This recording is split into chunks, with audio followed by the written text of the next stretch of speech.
मयंक की बीवी नेहा की हाइट बहुत ही कम थी। वो इतनी नाटी थी कि लोग उसका कई बार मजाक बना देते। अरे नेहा, तेरे लिए तो मुझे किचन में टेबल रखना पड़ेगा। माँ जी, इतनी भी नाटी नहीं हूँ मैं, और हाँ, हिल्स पहनकर तो बिल्कुल आपके बराबर आ जाती हूँ। अरे तेरे पापा ने महंगी कार का लालच दे दिया, वरना तो मेरे बेटे के लिए लंबी लंबी लड़कियों की लाइन लगी थी। क्या बताऊं तुझे, कटरीना फैल थी उनके सामने। पर माँ जी, आपका मयंक भी तो हाइट में कौन सा अभिषेक बच्चन की तरह है जो कटरीना मिल जाती। वैसे भी मेरी और इनकी जोड़ी तो राम सीता की जोड़ी है, राम सीता की। एक दिन सभी खाना खा रहे होते हैं, तभी माँ, दाल बहुत अच्छी बनी है, जरा और देना। रुको जी, मैं लेकर आती हूँ, किचन में है, वैसे भी मैं खड़ी ही हूँ। ये सुनकर सास हंसने लगती है। तुम खड़ी हो या बैठी, एक जैसी लगती हो। बस कीजिए जी, अभी हिल्स नहीं पहनी है, वैसे भी हिल्स पहनती हूँ तो आपके बराबर ही लगती हूँ। एक दिन नेहा सब्जी लेने बाहर निकलती है तो पड़ोसन कहती है, अरे देखो देखो कितनी नाटी है, मयंक तो दिखने में अच्छा है, हाइट भी ठीक ठाक है, फिर क्या जरूरत थी ऐसी नाटी बहू लाने की। दहेज बहन, दहेज, अंधे हो गए थे पैसों के पीछे, अब करे जगह साई। दोनों की बात नेहा सुन लेती है और उसे बहुत गुस्सा आ जाता है। आंटी जी, एक बात बताओ, मेरे पापा के पास पैसे हैं, उनको अच्छे लड़की की तलाश थी, ये पसंद आए और शादी हो गई, इसमें मेरा क्या कसूर है जो आप लोग मुझे सुना रही हैं? अरे नहीं नहीं नेहा, हम तो तेरी सास की बात कर रहे थे कि कितनी लालची औरत है। देखिए, वो लालची नहीं है, हाँ, उनकी कुछ शौक है जो वो अपने बेटे से पूरा करवाना चाहती है, और देखा जाए तो उसमें उनकी गलती भी क्या है भला। अगर इन्होंने मुझसे शादी की है तो जरूर कुछ न कुछ तो अच्छाई नजर आई होगी ना। और अब ना तो मैं आपकी बहू हूँ और ना ही आपके रिश्तेदारों को मुझसे मिलना है, फिर ये बात समझ नहीं आई कि आप इतना परेशान क्यों हो रही हैं।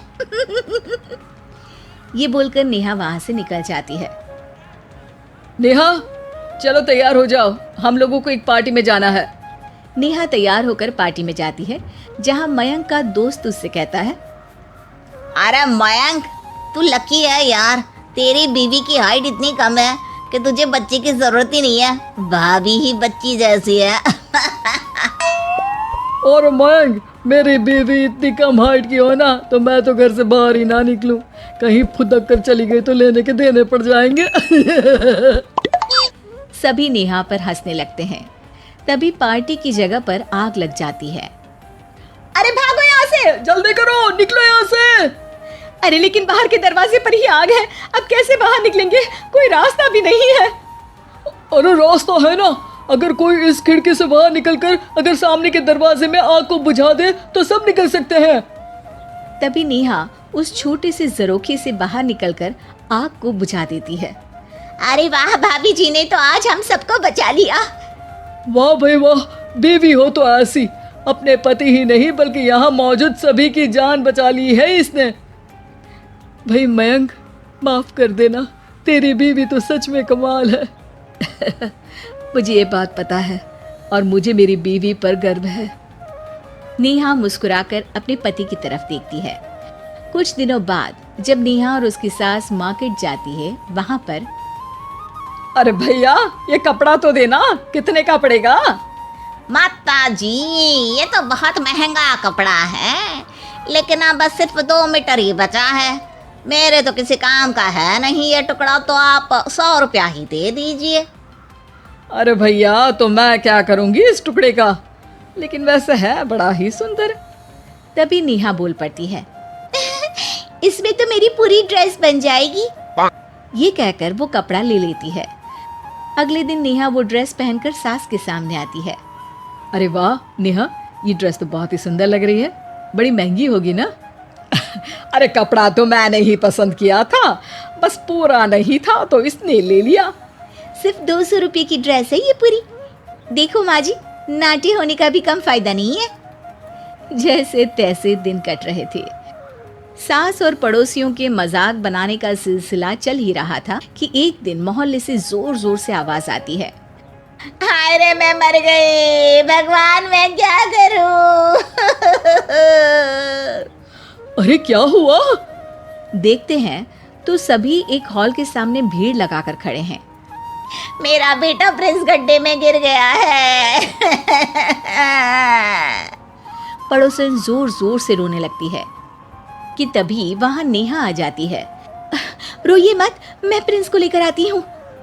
ये बोलकर नाटी सी पतली सी नेहा गड्ढे में घुसकर बच्चे को बाहर ले आती है। अब क्या था, एक बार फिर नेहा के लिए पूरा मोहल्ला तालियां बजाता है। मुझे माफ कर दो नेहा, मैंने तुम्हारी हाइट का कितना मजाक उड़ाया था। कोई बात नहीं मौसी, प्रिंस ठीक है, ये बात है। अब वो दिन आता है जब सास नेहा की तारीफ करती है। वाह बहू वाह, तेरी तारीफें सुन सुनकर तो मैं खुश हो गई। आज तो तूने ये साबित कर दिया कि समाज में इंसान अपने रंग रूप और लंबाई चौड़ाई से नहीं बल्कि साहस और हौसले से काबिल कहलाता है। मुझे माफ कर देना बेटा। किशन और मोहन दो जिगरी दोस्त थे। दोनों ही साथ पले बड़े और साथ ही पढ़ाई लिखाई भी की, लेकिन स्कूल के बाद दोनों अलग हो जाते हैं।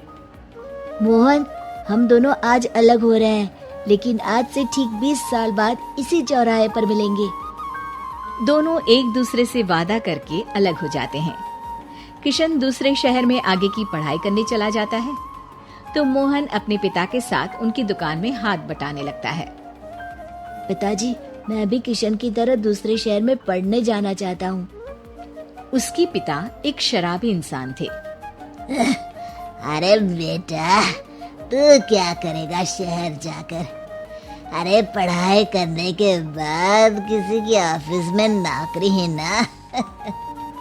अरे वो तुझसे ढेर सारा काम करवाएगा और बदले में 4 अठन्नी पकड़ा देगा। तो राजा है राजा, अपनी दुकान में बैठ बच्चा। पर पिताजी, ये गल्ला तोलना मुझे अच्छा नहीं लगता। अरे इसी गल्ले को तोल तोल कर तो मैंने तुझे पढ़ाया लिखाया, इस लायक बनाया, और आज तुझे ये गल्ला तोलना अच्छा नहीं लगता। ये बोलकर वो मोहन को एक जोर का थप्पड़ लगा देते हैं। मोहन को थप्पड़ से गुस्सा आ जाता है और वो घर छोड़कर चला जाता है। 1-2 दिन भूखा रहने के बाद मोहन को पिता की बात याद आती है। ऐसा कौन सा काम है जिसमें खुद के लिए मेहनत करना और ज्यादा से ज्यादा पैसा हो? वो सोच में पड़ जाता है कि तभी उसे घोड़ों की आवाज आती है। वो एक पेड़ के पीछे छुप जाता है और जहाँ देखता है कि डाकू कैसे एक चादर फैलाते हैं और उसमें ढेर सारे सोने के गहने डाल देते हैं। डाकुओं का सरदार बोलता है, चलो एक दिन मेहनत की, अब बाकी के महीने राजा बनकर गुजारेंगे। सारे जोर जोर से हंसकर वहां से निकल जाते हैं। अरे वाह, ये तो सच में बड़ा ही अच्छा बिजनेस है। फिर क्या था, मोहन ने छोटी मोटी चोरी का काम शुरू कर दिया। कभी किसी की चेन खींच लेता तो कभी किसी की पॉकेट मार लेता। उसे इस काम में मजा आने लगा। वाह, ये तो अच्छा काम है। पिताजी ठीक कहते थे, कुछ नहीं रखा पढ़ाई लिखाई में, सारा वक्त पढ़ो, फिर किसी और के लिए काम करो, और महीने के अंत में वो पकड़ा देगा 4 अठन्नी। ना बाबा ना। धीरे धीरे समय बीतता जाता है और मोहन जाना माना चोर बन जाता है। लोग उसके नाम से कांपते और कोई भी पुलिस वाला उसे पकड़ ही नहीं पाता। सभी उसका चेहरा पहचानते, लेकिन वो कहाँ रहता है ये किसी को पता न था। फिर एक दिन वो भी आ जाता है जब मोहन को किशन से मिलने का दिन याद आता है। ओह, 20 साल बाद आज ही का दिन है जब मुझे अपने यार किशन से मिलना है। और फिर वो उस शहर में जाता है और चौराहे में खड़ा हो जाता है।